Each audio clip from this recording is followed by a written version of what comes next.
Langsung saja Bang Terry dengan PD-nya bahwa Bang Terry menyebutkan semua ini sudah komprehensif, tidak ada yang perlu dipersoalkan lagi. Boleh dilanjutkan Bang secara singkat. Yang perlu kita tekankan lagi bahwa saat ini kita sedang membuat satu kitab hukum pidana nasional. Itu penting banget. Jadi apa yang baik bagi suatu negara tentunya akan diimplemented. Nah, kita sudah kaji, sudah cari satu persatu. Bicaranya mengenai perluasan zina. Kita nyari ke Muslim sampai ke Mekah, Hindu sampai ke India, semuanya kita gali, Pak. Ya. Nah, kemudian saya bicara lagi mengenai masalah sanksi. Penjara penuh di mana? Semua sanksinya kita downgrade. Dan pakai kalimat atau, artinya nggak mesti menjalankan pidana dengan denda, bayar pengawasan dan sebagainya. Dan semua redaksi diperhalus, tapi tegas. Artinya apa? Sulit untuk menjerat. Jadi nanti nggak usah khawatir. Nah, 218 sudah kita buktikan. Nah, kenapa untuk medsos naik sedikit? Bandingannya harusnya apa? Lihat undang-undang ITE. ITE-nya 6 tahun sama kita jadi 4 tahun. Oh, emang kenapa? Iya, ini KUHP ini rekodifikasi. Tadinya penghinaan 310-311 dikeluarkan, dekodifikasi jadi ITE dan sebagainya. Sekarang kita tarik kembali, rekodifikasi. Nanti begitu KUHP ini disahkan, ITE-nya hilang. Berlakulah yang 4 tahun Anda tidak dihukum. Kurang demokratis apa itu? Nanti ini coba Bang Terry, direnungkan menarik kembali. kalau sudah menyinggung soal ITE, kita bicara pasal 218 okay. ya. 218 tadi menarik karena isunya TV One itu menghina penguasa 3,5 tahun. 30 detik ya Bang. Ya. Kita katakan ini deliknya delik aduan. Pengecualiannya untuk kepentingan umum, mengatakan membela diri sendiri, mengatakan yang benar, itu bisa tidak dihukum. Kemudian harus dilakukan pengadunya langsung presiden atau wakil presiden. Dan sekarang pasalnya udah ada, ya yang 218 dihapus, yang tadi 240-nya masih ada. Nggak ada yang pakai pasal ini, Pak Jokowi tidak pakai. Ya, udah ada, masih ada pasalnya. Nah, kenapa begitu penghinaan itu ya? Pasal itu sudah dihapus soal penghinaan. Bukan yang 218, pemerintahan yang sah 240-nya masih ada. Sebentar. Memang pasal yang ya, saya masih lanjutin ini. Jangan disesatkan. Ya, jangan disesatkan dulu. 218-nya eksis. Bang Terry bilang semua negara di dunia pakai. Nanti saya sudah sebut negara yang tidak pakai. Ini saya bacakan. Pasal penghinaan terhadap pemerintahan umum ya. Ya. Nah, mana negaranya? Saya jelasin ya. Di Denmark ada, di Belgia ada, di Jerman ada, Islandia, Italia, Belanda, Portugal, Slovenia, saya perlu Swedia, luruskan Inggris. ya. Enggak, sebentar dong. Di Anda Eropa, objektif dong. Ya sebentar. Anda nanya di mana? Saya jawab negaranya di mana. Tadi saya tanya, Anda jawab seluruh dunia. Anda nanya Amerika ada nggak? Amerika tidak punya KUHP, tapi Amerika mengatur menghina kepada negara. Dimana? Nanti saya kasih dimana? Ya. Ada. Wong Biden baru dibilang moron kemarin. Di mana ada? Kita baru Trump bahas pasal ini, Pak. Enggak, kita baru bahas pasal ini. Kapan orang di penjara menghina sanksinya presiden? Karena tidak ada KUHP. Hanya di negara ini yang mau dihidupkan kembali. Bisa. Di Eropa ini sudah ada. ditutup buku itu. Anda jangan kecuali dulu. Di Polandia. Sebentar, Anda nanya sama saya. Di negara mana sudah saya sebutkan? Dunia. Kemudian Anda nanya di Amerika ada nggak? Saya tidak bilang ada kan? Amerika tidak punya KUHP. Tapi bisa melakukan gugatan presidennya. Apa contoh kasusnya? Enggak bicara contoh, diatur atau tidak. Anda nanya jangan belak. Di mana diatur KUHP aja tidak ada? Bukan tidak pakai KUHP. Ya di mana jadi diaturnya? presiden bisa menggugat secara perdata. Ya. Perdata itu semua orang, itu prinsip orang per orang, ini pidana, Bung. Presiden, as a president, dia bisa gugat perdata. Poinnya sudah kita tangkap. Kalau perdata Bang Terry cukup, Bang Terry cukup dulu nih sedikit. Bang Terry cukup, Bang Adi Armando. Saya nanya ke Anda mahasiswa. Mahasiswa adik-adik saya nih, adik-adik saya ngatakan tadi. Fungsi hukum pidana, Adinda, ya, macam-macam, ya, melindungi kepentingan siapa? Kepentingan negara, kepentingan masyarakat, kepentingan individual. Masyarakat atau negara, kepentingan negara mana yang dilindungi? Pertama masalah keamanan, ya. Kemudian yang kedua apa? Masalah dignity yang tadi, masalah kehormatan.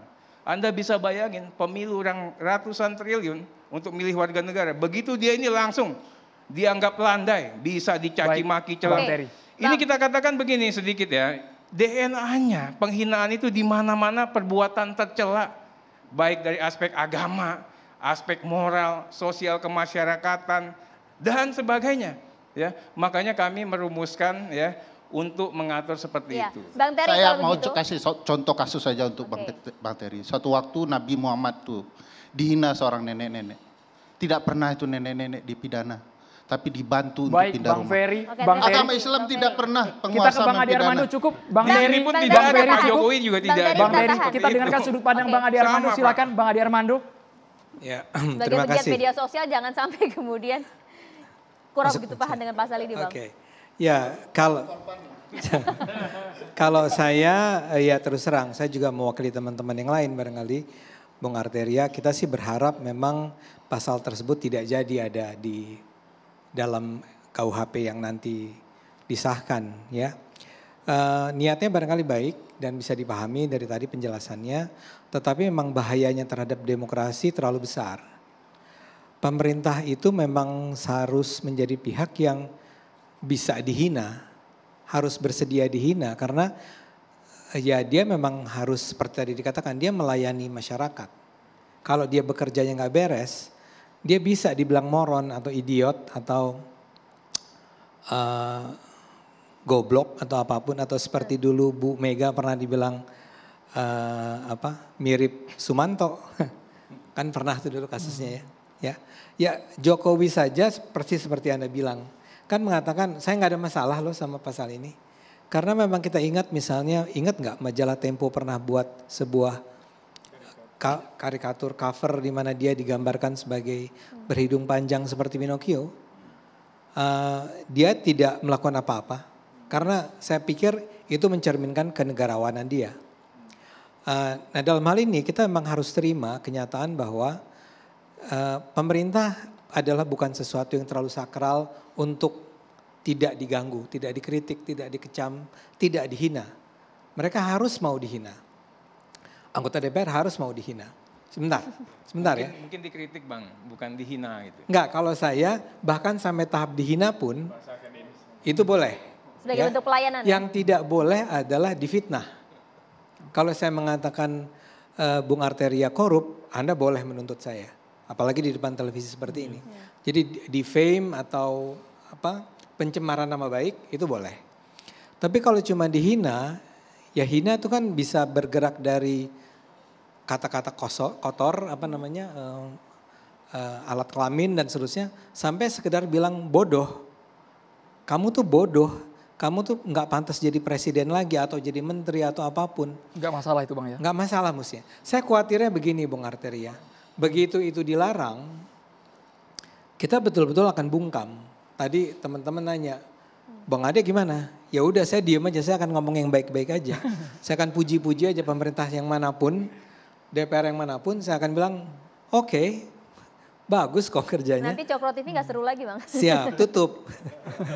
Nah dengan gini kita berharap bahwa, saya kembalikan dulu deh ke Universal Declaration of Human Rights, itu jelas kok, kebebasan berekspresi itu bebas. Kekecualian terhadap kebebasan berekspresi itu hanya ada 4. Pertama adalah kalau itu sampai melanggar hak asasi orang lain. Dalam hal ini fitnah. Kedua adalah kalau ini sampai mengganggu ketertiban umum. Ketiga adalah kalau dia sampai membahayakan general welfare. Dan satu lagi kalau melanggar moral. Jadi kalau memang KUHP ini mau turun tangan, yang harus diatur tuh public ordernya. Jadi yang harus dicegah jangan sampai terjadi kerusuhannya. Orang yang menginisiasikan kerusuhan itu harus dihukum. Bahkan saya menganggap kalau perlu berat kan. Tapi kalau hanya ada orang, saya misalnya mengkritik taruhlah sebuah kementerian, saya bilang nggak becus atau amatiran atau buruk, kemudian terjadi kemarahan, terjadi perkelahian misalnya. Dan kemudian gara-gara itu dikatakan sudah terjadi kerusuhan atau apa tadi? Huru-hara. Keonaran. Terus yang jadi salah bukan orang yang onar ini, tapi yang memulai, artinya sayanya misalnya. Karena itu saya berharap sekali buat teman-teman yang sedang menggarap KUHP ini, buat pasal ini jangan kembalikan kita ke masa lalu. Pasal-pasal tersebut sudah dicabut kok oleh Mahkamah. Secara jelas Bang Adi poin mana yang harusnya tidak usah dipersoalkan lagi dan tidak digunakan? Penghinaan. Oke. Pelarangan terhadap penghinaan itu menurut saya tidak perlu ada dalam KUHP. Iya. Supaya kita demokrasinya jangan sampai kerja keras Anda itu justru yang dicatat adalah gara-gara KUHP yang dibikin oleh Bung Arteria dan kawan-kawan, kita mengalami setback secara demokrasi. Saya cuman berharap begitu. Itu saja barangkali. Ya. Saya ingin menanggapi dari Pak Wamen, silahkan komentarnya Pak Wamen. Ya, makasih. Sekaligus saya meluruskan banyak pernyataan Ferry yang keliru itu ya. Yang pertama saya berangkat dari filosofis hukum pidana. Filosofis hukum pidana itu adalah melindungi kepentingan. Tadi sudah dijelaskan oleh Bang Arteria, kepentingan yang dilindungi itu adalah kepentingan masyarakat, kepentingan negara, kepentingan individu. Maka pertanyaan lebih lanjut, yang dilindungi dari kepentingan masyarakat, negara, dan individu itu apa saja? Antara lain itu adalah dignity. Itu sebabnya ada pasal-pasal mengenai penghinaan. Bang Ade Armando, saya koreksi Bang, penghinaan itu ada 4 jenis. Saya kalau orang pidana dengar Bang Armando ngomong, saya jadi ketawa juga. Apa 4 jenis penghinaan itu? Satu adalah smart. Smart itu menista. Yang kedua adalah laster. Laster itu fitnah. Jadi lucu juga nih. Tidak setuju penghinaan, tapi setuju fitnah diatur. Padahal fitnah itu adalah bagian dari penghinaan. Yang ketiga yang disebut dengan istilah envoudige belediging atau penghinaan ringan. Kemudian ada yang disebut dengan istilah lasterlijke verdachtmaking, menuduh secara memfitnah. Lalu ada lasterlijke aanklacht, melapor secara memfitnah. Jadi sebetulnya banyak pasal mengenai penghinaan itu adalah isinya fitnah. Jadi kontradiktif pernyataan Mas Armando, setuju fitnah tapi tidak setuju penghinaan. Dalam pidana itu yang namanya fitnah itu adalah bagian dari penghinaan, malah bagian inti dari penghinaan. Itu yang pertama. Yang kedua, isi KUHP di seluruh dunia itu sama, kecuali terhadap 3 isu. Yang pertama adalah delik politik. Yang kedua adalah soal kejahatan terhadap kesusilaan. Anda buka KUHP Cina, tidak ada satu bab pun tentang kejahatan terhadap kesusilaan. Dan yang ketiga adalah penghinaan. Apa yang ingin saya katakan? Ketika berbicara mengenai penghinaan, jangan bicara negara A, B, C, D, E, F, tidak berbeda. Penghinaan bagi kita masyarakat timur itu adalah malah in se. Itu adalah rechtsdelicten. Berbeda dengan Amerika yang menganggap itu sebagai wetdelicten, yang menganggap itu sebagai malah prohibita. Jadi jangan bandingkan, ini kita sedang menyusun KUHP Indonesia, bukan KUHP Amerika dan segala macam itu. Bang Ade ingin menanggapi Pak Wamen, mohon izin. Ya silakan. Silakan Bang Ade. Ya kalau begitu gampang Pak Wamen. Disebut saja yang dilarang itu fitnah. Penghinaan harus dibedakan dari fitnah. Walaupun dalam definisi Anda, dalam fitnah, dalam hina itu ada fitnah. Tapi kenapa nggak dibuat precise saja? Agar tidak abu-abu artinya. Berbeda, karena di dalam penghinaan juga ada penistaan. Makanya menggunakan istilah belediging. Belediging yang tadi disinggung oleh Mas Boni dalam bahasa Jerman, beledigung artinya adalah penghinaan. Itu bukan definisi saya, itu adalah definisi doktriner. Yang berikut saya mau katakan ya, tidak benar pasal 207 itu dicabut oleh MK. MK itu mengatakan pasal 207 itu tetap berlaku tetapi dirubah menjadi delik aduan. Itu mengapa kalau dibaca betul di dalam konteks pasal 353 RUU KUHP dikatakan tindak pidana sebagaimana dimaksud dalam ayat 1 hanya dapat dituntut berdasarkan aduan pihak yang dihina. Baca baik-baik putusan Mahkamah Konstitusi. Yang berikut kalau dibilang pasal 2 sebentar. Saya belum selesai. Ketika dibicarakan soal pasal 218 penghinaan terhadap presiden, ingat waktu itu yang dicabut oleh Mahkamah Konstitusi itu adalah bentuknya laporan, bukan delik aduan. Mengapa kita tetap mempertahankan pasal itu? Ada raison d'être-nya. Raison d'être yang pertama, kira-kira masuk di akal sehat tidak ya, bahwa dalam KUHP semua negara ada mengatur pasal kejahatan terhadap martabat kepala negara asing. Kok kepala negara kita sendiri tidak dilindungi martabatnya? Oke, poinnya itu di situ Pak Wamen ya. Ya, ini sekaligus saya mau meluruskan yang dikatakan oleh Ferry tadi. Kejahatan terhadap martabat presiden dan wakil presiden itu bukan hadsai artikelen. Hadsai artikelen itu diatur dalam pasal 154 sampai 160 KUHP. Baik, di bawah bab yang berjudul kejahatan terhadap ketertiban umum. Ya. Baik. Yang berikut ingin saya katakan bahwa silakan. Ya, pertama tadi katanya banyak, saya pikir tidak banyak juga yang dijelaskan oleh Pak Wamen. Soal dignity itu Pak Wamen, karena konsep sistem pemerintahan kita berbeda, maka kecenderungan kita akan lebih condong untuk soal-soal pemerintahan kepada perspektif sistem presidensial. Di dalam sistem presidensial biasa aja presiden itu dihina. Oke. Kemarin ketika George Bush buat kebijakan ke Irak, disebut oleh satu band besar Green Day sebagai Ya. American Idiot di depan publik itu Ya, disampaikan. betul, Langsung betul, dijawab Fer. Pak Wamen. Tunggu, sabar dulu Pak Wamen. Iya, Sabar dulu. Makanya Saya tadi jelaskan katakan, dulu. Saya jelaskan dulu. Saya katakan Nah, tadi pasal-pasal penghinaan- yang disampaikan Pak Wamen itu cenderung hidup di Eropa yang menganut konsep sistem parlementer dengan kerajaan di dalamnya. Pak Wamen, Di silakan. Eropa sudah dihilangkan, minimal ada pasalnya tidak dipakai. Baik, Bang Di Ferry. Polandia Oh, saja, tidak, di tidak. Polandia Mas, ada Mas, kasus Mas, satu Fer. yang mengatakan bahwa pejabatnya Saya moron sampaikan, itu Anda dipenjara. catat ya. Tahan itu Mas Ferry. Terima Dilihat pasal-pasalnya tuh ya. Misalnya penghinaan terhadap penguasa umum itu ada, di Italia ada, di Turki ada, di Belanda ada, di Denmark ada. Jadi Baik. banyak sekali itu masih ada. Pak Tetapi Wamen, di sisi lain tolong juga yang mau didengarkan. saya katakan, Pak Wamen, tolong yang saya didengarkan. mau katakan, soal Penjelasan penghinaan itu mengenai jangan pasal-pasal dibandingkan dengan negara dignity lain. itu Tidak, atau penghinaan itu insulting lain. the leaders itu di Eropa itu masih ada pasalnya di ketentuan KUHP-nya, tapi tidak dipakai kecuali di Polandia. Di Polandia itu diterapkan pasalnya hidup dan digunakan untuk kasus pernyataan seseorang warga negara terhadap pimpinannya yang dikatakan moron, bodoh, dungu begitu. Itu dipakai. Tetapi oleh negara-negara Eropa lain itu walaupun ada tidak digunakan di dalam peradilan. Baik, Bang Indonesia yang dihidupkan di Cukup era sampai Profesor Ferry, Edi. Bang Pak Ferry, Wamen, Pak kami Wamen. mohon dulu. Ini ada yang butuh juga untuk didengarkan. Bang Ferry, kita Iklannya harus jeda mulai terlebih waktu dahulu. saat lagi. Kami harus jeda saat lagi untuk Anda pemirsa.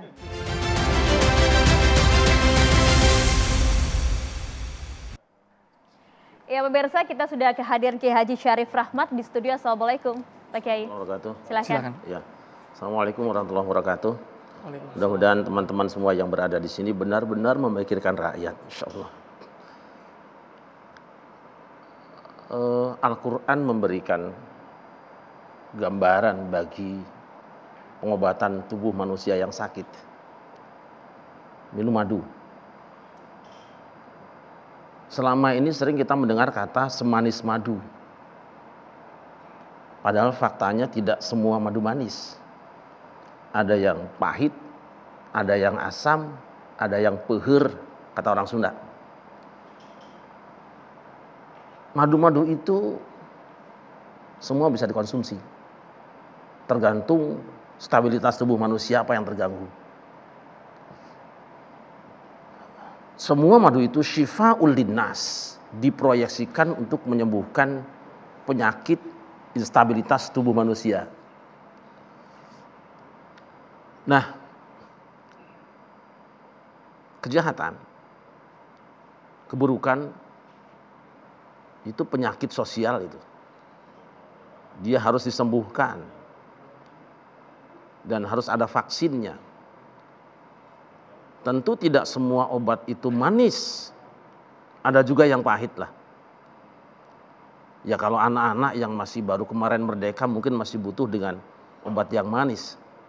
Tapi dalam situasi tertentu ketika penyakit itu sudah berat mungkin dia butuh obat yang pahit.